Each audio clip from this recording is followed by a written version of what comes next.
Hi, I'm Med. And I'm Charlie. Today on Real Talk, I want to talk about the article you wrote. Oh my gosh, wow, you read one? Yes, I did. For the people that don't know, we're talking about... Armie Hammer? Yes. Yeah. The infamous creep. Armie Hammer he's one of them ones that I kind of knew that he would never really fully go away and he'd always kind of pop back up. The reason why he's trending at the moment is because he recently went on the Louis Theroux podcast and basically spoke all about his cancellation from Hollywood and kind of what he's been up to over the past few years. Which is really valid as well, his cancellation. When it happened, I was actually a fan of Armie Hammer. I used to be obsessed with The Lone Ranger and with The Man from U.N.C.L.E. Man from U.N.C.L.E. Really good. Nocturnal Animal. Yeah, so January or February 2021, when the first allegations came out, he was also a very big family man, brought his wife and his kids everywhere, was kind of seen as this real pillar of the community in terms of this great guy, he's so talented.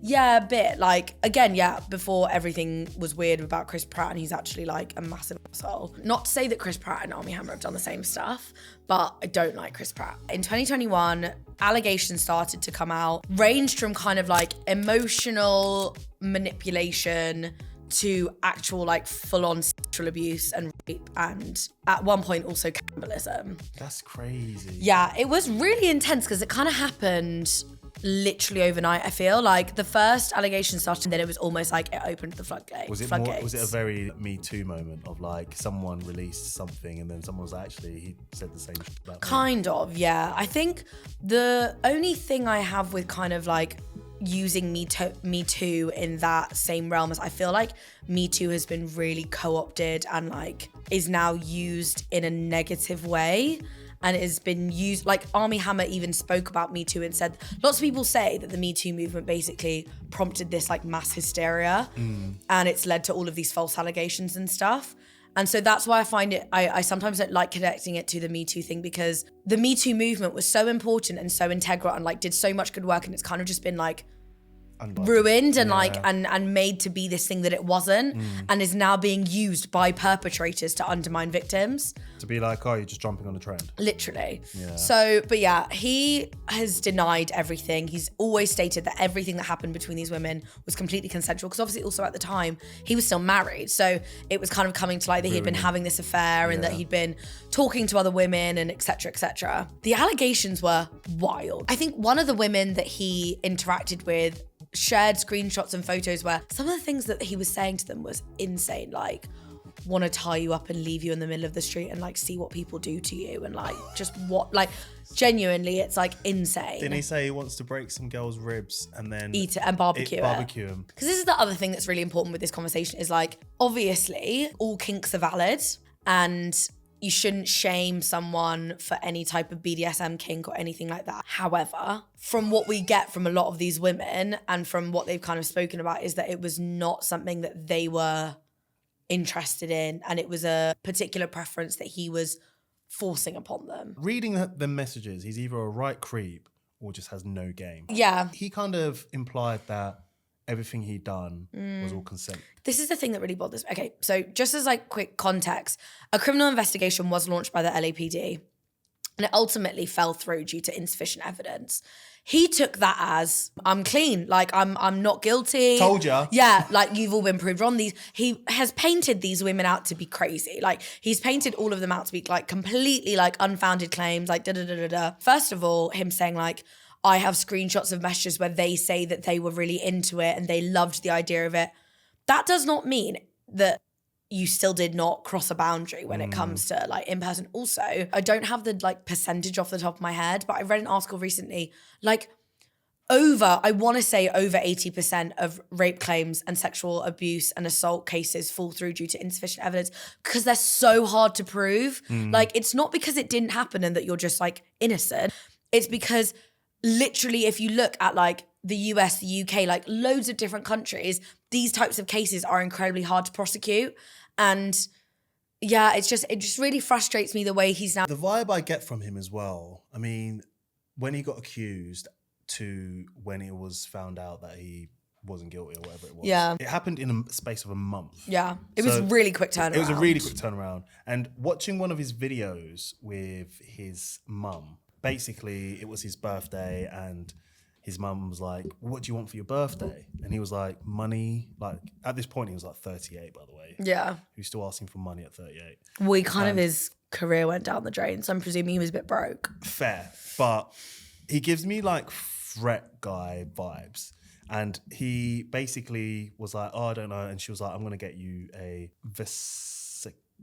what is it called? It's a procedure that happens on your gender, and it's a vasectomy. Vasectomy. So his mum was like, he knows. I'm going to get you a vasectomy. He was like, oh, okay, cool. Goes and gets it done. And when he goes to pay for it, the lady's like, oh, so this is on your insurance? And he's like, no. And then she was like, okay, you're paying it by credit. And he was like, no, I couldn't afford that. My mum's paying it for me. He said that to them. He said that to the lady at the hospital. And just then when I watched that clip, I was like, this guy gives me vibes of like, if anything happens, his mum will cover it. Like he'll murder someone, and his mum will be like, you're an idiot, I'll sort this out. That kind of like energy I got from the mum. And also he comes from a very, very rich... They're in oil, aren't they? Yeah. Like, so he's a massive Nepo baby. His like great-grandfather or great-grandfather was like mega rich. Like after everything happened, he actually went to the Cayman Islands where his dad lives, and he became, Of course his dad lives there. He started selling timeshares. So he like went to the Cayman Islands, and he was like talking about this in the Louis Theroux podcast. He was like, I was wearing khakis every day, like in a little white polo, selling timeshares, like having a ball. Like he was talking about how he loved it so much. And again, like, it's so funny to me. Like, have you watched the interview? Yes. Because if anyone hasn't watched it, like, I would really recommend watching it. It was so interesting because he just is so in this mindset of like, this was the best thing that ever happened to me. Like, I realized that I really didn't like who I was at that point. Like, but like, even though I wasn't guilty of anything, like this was still like a really great thing for me. He's trying to rebrand himself. He's trying to make out as though like he didn't enjoy being this like Hollywood star and all of this and whatever. And sure, maybe he was obviously dealing with abuse issues because he ended up he went to a trauma rehab to deal with all of his trauma, I'm supposing. But throughout the podcast, he kind of talks a lot about how he's going through this kind of healing journey and he wants to redeem himself and he wants to rebrand and all of that type of thing. He's now being booked and busy. Like every week he's having new emails come through asking for him to join on to new projects. Yeah. It's kind of wild. Like just because the criminal investigation was dropped does not mean that this man now should be allowed to like just go about his days. I'm all for people kind of like redeeming himself and second chances and shit. But I think the way he's carried it and the way he's kind of portraying it, it just doesn't feel genuine. It just feels like he's actually just still a bad person. Yeah. And he's going to be given opportunities again. And he also kept on being like, in the podcast, he was like, look, was I a selfish person? Sure. Was I a d***head at times? Sure.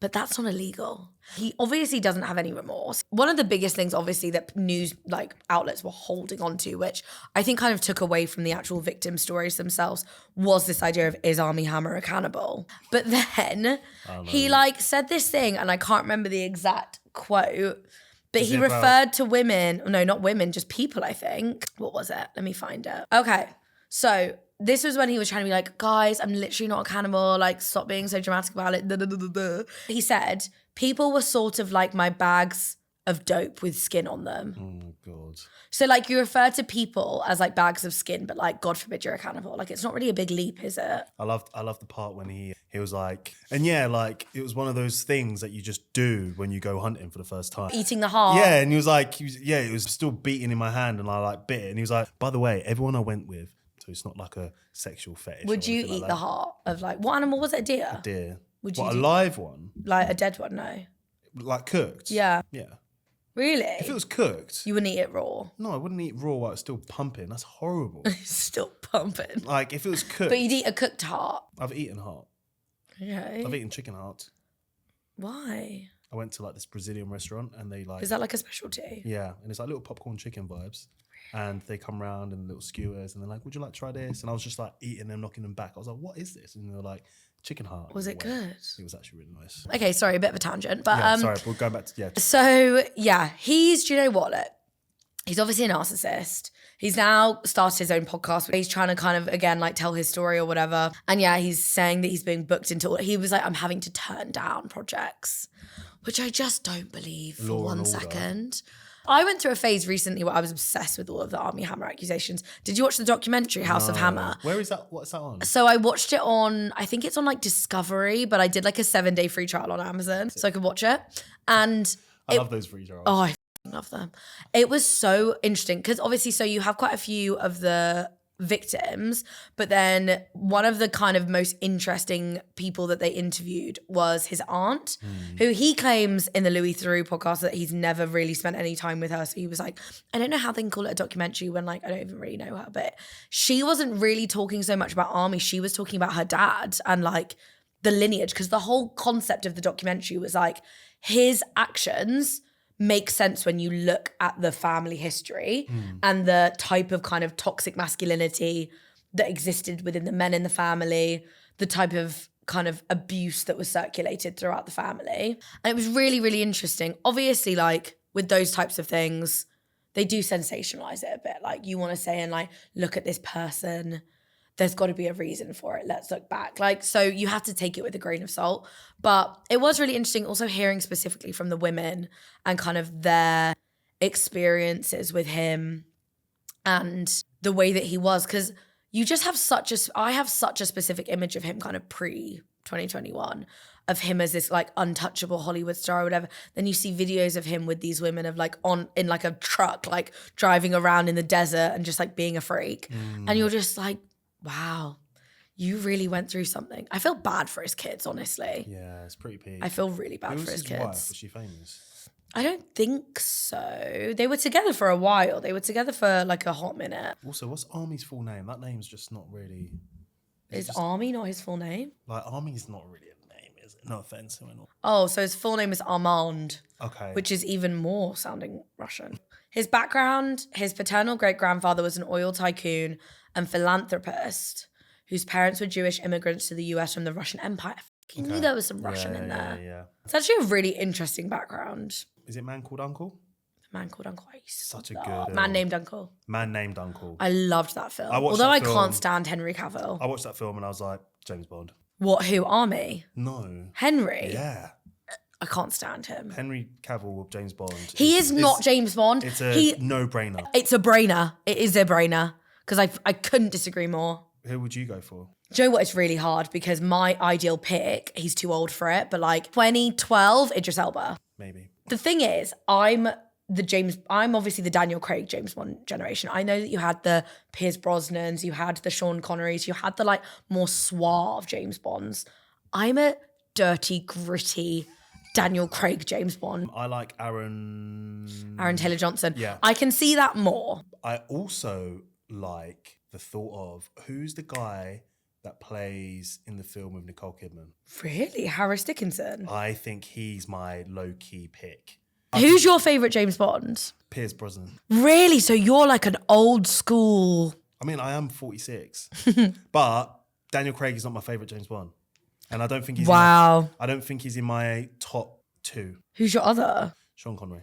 So, going back to what I was saying, can you guess Yes. the actor that I'm thinking of who has been through some bad press and got kicked off a film of a major franchise and is now slowly getting roles again? I know exactly who you're talking about. Yep. He's married to Megan. Yes. And he was in Ant-Man. Yes. Is it John? Jonathan Majors. Jonathan Majors. Yeah, he is a tricky one. I would argue that Armie's accusations are way worse. Oh, 100%. But yeah, he's an interesting one because I actually really don't know how I feel about him. I felt like Disney and everyone around him reacted so quickly to get him like off everything. I think they reacted in the right way. I think they reacted in the right way, but compared to how other people, like, think about Kevin Spacey and the stuff that he was accused of. He was chucked off House of Cards very quickly. No, but he was still in other films though, and they didn't cancel him until... No, but his biggest thing, which was like his baby, like he was the face of House of Cards. Robert Downey Jr. apparently sent words of support to Armie Hammer. Really? Yeah, which I found really upsetting because... He didn't to f***ing Jonathan Majors. Yeah, I don't know. I don't actually know. Did Armie and Robert ever work on anything together? Oh, that's a good question. Let me find out. Because I like Robert Downey Jr., but I think the main reason I like him is because I love his wife, Susan. And so that really upset me when Armie Hammer said that. Because there were rumours that Robert Downey Jr. had paid for Armie Hammer's trauma rehab. And Armie Hammer was like, no, that wasn't true. But he did send me words of like support. They worked together in 2014 in the film The Judge. Of course they did. So maybe that's if you're wondering whether Robert Downey Jr. would help Arnie worm his way into Hollywood, that's a different story. Kind of disappointing. Robert Downey Jr. He is a bit. He's another one that I think is just one of those people that are so high up in Hollywood that things are let slide. Yeah. I think Hollywood's all corrupt anyway. I mean, the thing with like people making their way back in and kind of having these comeback stories, like I do think that there's like a spectrum and a scale as well, isn't there? And like for me, a lot of it has to do with accountability and remorse. Armie Hammer has made it very clear that he has none of that. He's not taking any accountability. Yeah. This whole spiel about like, yeah, I was acting like a head, like that is not taking accountability for what you've done. Or also like those statements are immediately taken away when you spend half of the interview trying to absolutely slam the characters of these victims and the women who have had the bravery and strength to come forward. Well, he had the cheek of calling Louis out and being like, why are you grilling me? That was really weird as well. Like, why on earth would you be going on these kind of podcasts and like making... They're not going to be like, so tell me more about the Cayman Islands. Yeah. But you're speaking to Louis Theroux. He's obviously going to be asking he also has like absolutely no bandwidth for awkwardness. Like he's genuine. He will just sit there. He doesn't have any issue with being very honest and upfront. But yeah, that's all we got time for today.